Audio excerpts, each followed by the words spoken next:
मुंबईतील महापौर पदाच्या आरक्षण सोडतीवर ठाकरेंच्या शिवसेनेनं सभात्याग केला। मुंबईतील आरक्षण सोडत नियमाला धरून नसल्याचा आरोप किशोरी पेडणेकरांनी केलाय। तर पेडणेकरांच्या या आरोपांना भाजपकडून देखील प्रत्युत्तर देण्यात आलं। भाजपनं ठाकरेंच्या शिवसेनेच्या नेत्यांना अभ्यास करण्याचा सल्ला देत पलटवार केलाय। पाहुयात यावरून नेमकं काय काय दिवसभरात घडलंय। आमच्याकडे 2 उमेदवार आहे।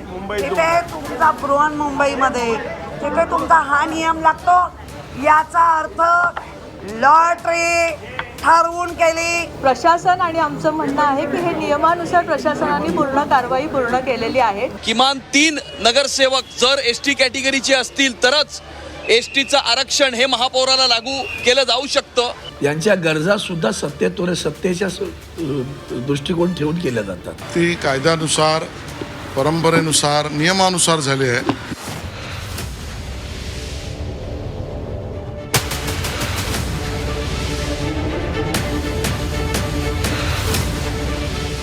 महापौर आरक्षण सोडतीवर ठाकरेंच्या शिवसेनेनं आक्षेप घेत बहिष्कार टाकलाय। आरक्षण सोडती चक्राकार पद्धत पाळली जात नसल्याचा आरोप ठाकरेंच्या शिवसेनेच्या नेत्या किशोरी पेडणेकरांनी केलाय। एसटी प्रवर्गात मुंबईचा समावेश न केल्यानं किशोरी पेडणेकरांनी आक्षेप घेतलाय। खुल्या प्रवर्गासाठी यापूर्वी 2दा आरक्षण काढण्यात आलं होतं, त्यामुळे यावेळी ओबीसी प्रवर्गामध्ये मुंबईचा समावेश व्हायला हवा होता, मात्र तसं झालं नाही आणि त्यामुळे ही सोडत आधीच ठरवून काढण्यात आल्याचा आरोप पेडणेकरांनी केलाय। 2019-2022 हे ओपन होतं। ओबीसी यायला पाहिजे होतं, ओबीसींवर अन्याय केलाच। तोपर्यंत निवडणूक व्हायच्या आधी शेड्यूल कास्ट किती असायला पाहिजे, आता त्यांनी नियम बनवला शेड्यूल कास्ट, शेड्यूल ट्राइब 3 असायला पाहिजे, मगच म्हणजे तुम्ही जाणून बुजून शेड्यूल ट्राइबचे आमच्याकडे 2 उमेदवार आहे। तिथे तुमचा बृहन्मुंबईमध्ये तिथे तुमचा हा नियम लागतो, याचा अर्थ लॉटरी ठरवून केली। ठाकरे गटाचे आक्षेप हे कुठल्याही नियमाला धरून नव्हते। त्यांच्या म्हणण्यानुसार त्यांना मुंबईमध्ये जे आरक्षण पाहिजे होतं त्यासाठी काय करता येईल या पद्धतीचा आरडाओरडा त्यांनी केला।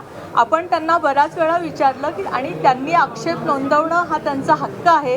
त्यांनी जे ऑब्जेक्शन आता घेतलेलं आहे त्याच्यावर प्रशासन आणि आमचं म्हणणं आहे की हे नियमानुसार प्रशासनाने पूर्ण कारवाई पूर्ण केलेली आहे। त्यांचे ऑब्जेक्शन जे काय असेल ते आम्ही विचारात घेऊ। ठाकरेंच्या शिवसेनेच्या आक्षेपानंतर भाजपचे मुंबई अध्यक्ष अमित साटम यांनी पलटवार केलाय। महानगरपालिकेत किमान 3 नगरसेवक एसटी प्रवर्गातील असतील तेव्हाच एसटी प्रवर्गातील आरक्षण महापौर पदासाठी लागू केलं जातं असं स्पष्टीकरण अमित साटम यांनी दिलंय। तसंच नियमांचा दाखला देत साटम यांनी ठाकरेंच्या शिवसेनेवर टीकेचा भडीमार केलाय। महानगरपालिकेमध्ये किमान 3 नगरसेवक जर एसटी कॅटेगरीचे असतील तरच एसटीचं आरक्षण हे महापौराला लागू केलं जाऊ शकतं। मुंबईच्या महानगरपालिकेमध्ये 3 पेक्षा कमी म्हणजे 2च एसटी आरक्षित असे नगरसेवक नगरसेविका असल्यामुळे अर्बन डेव्हलपमेंट डिपार्टमेंटचं सर्क्युलर नियम क्रमांक 3/1 च्या नुसार या ठिकाणी एसटीचं आरक्षण महापौराला लागू केलं जाऊ शकत नाही।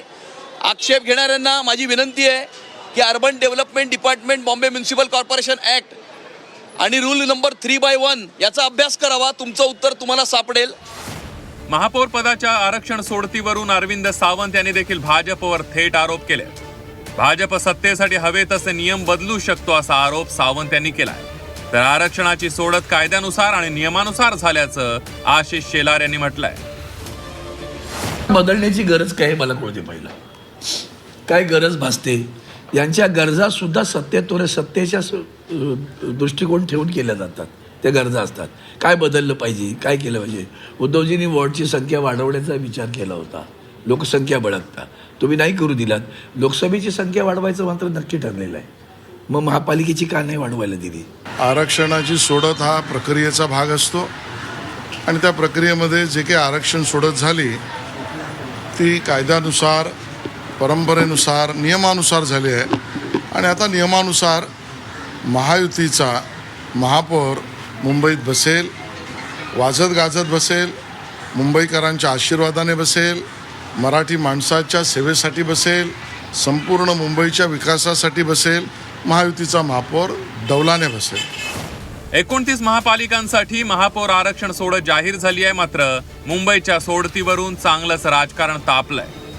कोणत्या महापालिकेत महापौर पदासाठी कोणतं आरक्षण पडलंय त्यावर एक नजर टाकूया.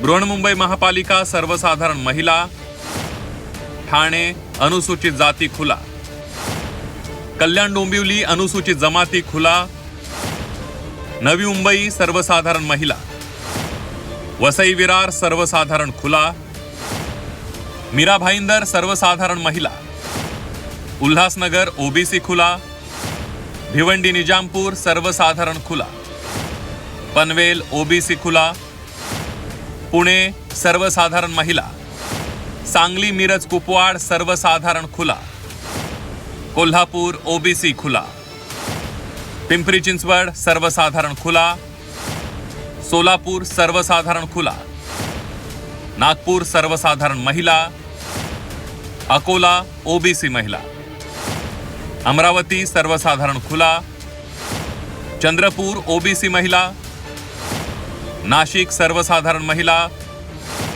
मालेगाव सर्वसाधारण महिला, धुळे सर्वसाधारण महिला, जळगाव ओबीसी महिला, अहिल्यानगर ओबीसी महिला, छत्रपती संभाजीनगर सर्वसाधारण खुला, लातूर अनुसूचित जाती महिला, नांदेड वाघाळा सर्वसाधारण महिला, परभणी सर्वसाधारण खुला, इचलकरंजी ओबीसी खुला, जालना अनुसूचित जाती महिला.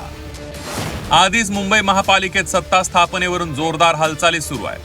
महायुतीला मुंबईत स्पष्ट बहुमत मिळालंय. मात्र महापौर पदावरून महायुतीमध्ये बिनसल्याचं चित्र आहे. त्यात आता महापौर पदाच्या सोडतीवरून मुंबईत चांगलंच राजकारण तापलंय. ब्युरो रिपोर्ट, झी 24 तास.